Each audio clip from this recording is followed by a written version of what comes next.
75년도도 된 절망에 대한 소설이 지금 베스트셀러라고요? 이게 어떻게 된 일일까요? 오늘 그 미스터리를 한번 파헤쳐 보겠습니다. 자, 한번 시작해볼까요? 요즘 서점에 가보시면 다자이 오사무의 인간 실격이 진짜 다양한 표지로 나와 있는 걸 보실 수 있을 거예요. 꼭 요즘 나온 신간소설 같죠? 그런데 놀랍게도 이 책 1948년에 나온 소설입니다. 무려.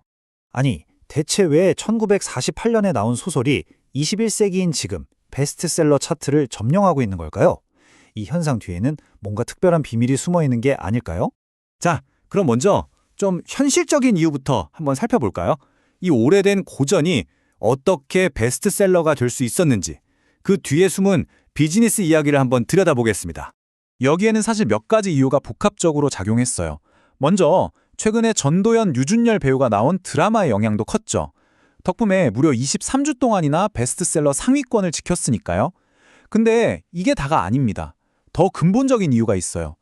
바로 작가 다자이 오사무가 1948년에 세상을 떠나면서 그의 작품이 퍼블릭 도메인, 그러니까 저작권이 사라진 거죠. 이렇게 되니까 출판사 입장에서는 어떨까요? 그렇죠. 판권료 부담 없이 책을 낼 수 있게 된 거예요. 그래서 올해만 해도 최소 6군데가 넘는 출판사에서 저마다 다른 버전의 인간 실격을 쏟아냈습니다. 와, 그 규모가 정말 어마어마합니다. 한 출판사에서 나온 버전만 해도 판매량이 30만 부를 훌쩍 넘었고요. 100쇄를 찍었다고 해요. 이건 뭐 정말 엄청난 인기죠. 하지만 이런 비즈니스적인 이유만으로 이 책의 인기를 전부 설명할 순 없겠죠? 사람들이 왜 이렇게까지 이 어둡고 우울한 이야기에 끌리는 걸까요? 그 이유를 알려면 이제 책 속으로 직접 들어가 봐야 합니다. 소설은 이 한 문장으로 시작됩니다. 부끄러움 많은 생애를 보내왔습니다.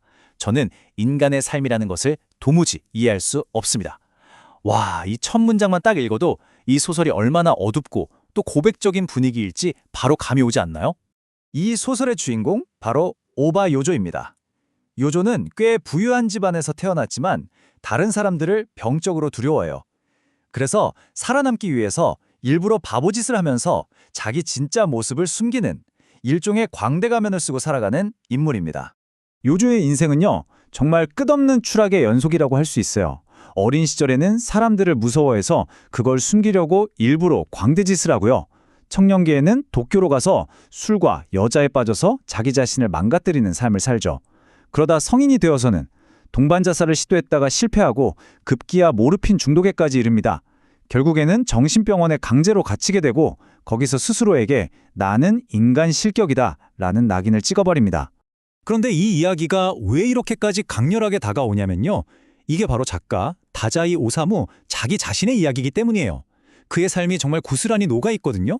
놀랍게도 소설이 발표된 바로 그해 1948년에 작가도 5번의 자살 시도 끝에 결국 스스로 목숨을 끊었습니다. 그러니까 이 소설은 그의 마지막 유서나 다름없었던 거죠. 바로 이 지점에서 75년이 넘도록 수많은 독자와 평론가들을 고민하게 만든 질문이 나옵니다. 과연 우리는 이 요조라는 인물을 어떻게 이해해야 할까요? 오바 요조, 그는 정말로 인간 실격인 걸까요? 요조의 실격을 두고 정말 다양한 해석이 가능한데요. 크게 3가지 관점으로 나눠볼 수 있어요. 우선 심리학적인 관점인데요. 이건 요조의 행동이 그냥 도덕적인 실패가 아니라 정신질환의 증상이었다고 보는 거예요. 그러니까 실격자가 아니라 제대로 도움을 받지 못한 환자였다는 거죠. 또 다른 관점은 사회 비판적인 시선입니다. 정상이라는 잣대를 들이대면서 개인을 몰아붙이는 사회가 요조를 실격시킨 거라는 해석이에요. 마지막으로 철학적인 관점도 있습니다. 타인의 시선을 너무 의식하다가 결국 진짜 자기 자신을 잃어버렸고 그게 바로 실격의 본질이라는 거죠. 자, 그럼 이런 질문이 생기죠.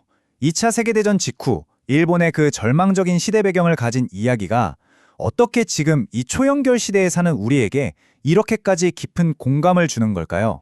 그 핵심적인 연결고리가 바로 여기에 있는 것 같아요. 요조가 자신의 진짜 두려움과 소외감을 감추려고 썼던 그 광대 가면 있잖아요. 한번 생각해 보세요. 이게 오늘날 우리가 SNS에서 완벽하고 행복한 모습을 보여주려고 애쓰는 그 온라인 페르소나랑 정말 놀랍도록 닮지 않았나요? 결국 인간 실격이 이렇게 시대를 뛰어넘어 계속 읽히는 이유는 바로 이런 보편적인 감정들을 건드리기 때문일 겁니다. 혹시나 다른 사람에게 오해받을까봐 두려워하는 마음, 정상적으로 보여야 한다는 그 압박감, 수많은 사람들 속에 있으면서도 문득 느끼는 그 지독한 외로움, 그리고 진짜 내 모습은 뭘까 하는 혼란까지. 사실 우리 모두가 한 번쯤은 다 느껴봤을 법한 그런 감정들이잖아요. 하지만 이 소설이 그냥 우리를 절망의 구렁텅이에 밀어넣고 끝나진 않아요. 마지막에 정말 놀라운 반전이 있거든요. 요조의 인간성에 대해서 완전히 다른 시각을 던져줍니다. 소설의 맨 마지막 에필로그에 보면요. 요조를 알던 술집 마담이 그를 이렇게 회상합니다. 술은 마셨지만 참 착한 아이였어요. 신처럼 착한 아이였어요. 어떠세요? 요조가 스스로에게 내렸던 인간 실격이라는 판결을 완전히 뒤집는 한마디 아닌가요? 어쩌면 작가가 진짜 하고 싶었던 말은 바로 이런 게 아니었을까요? 인간이라는 게 뭐 대단하고 완벽해야 합격하는 게 아니라 그냥 우리 자신의 불완전함을 받아들이고 또 다른 사람의 불완전함도 받아들여 주는 것. 그게 바로 인간이라는 거라고요. 그러니까 이건 단순히 실패에 대한 이야기가 아니라 어쩌면 용서와 진정한 인간다움에 대한 이야기일지도 모릅니다.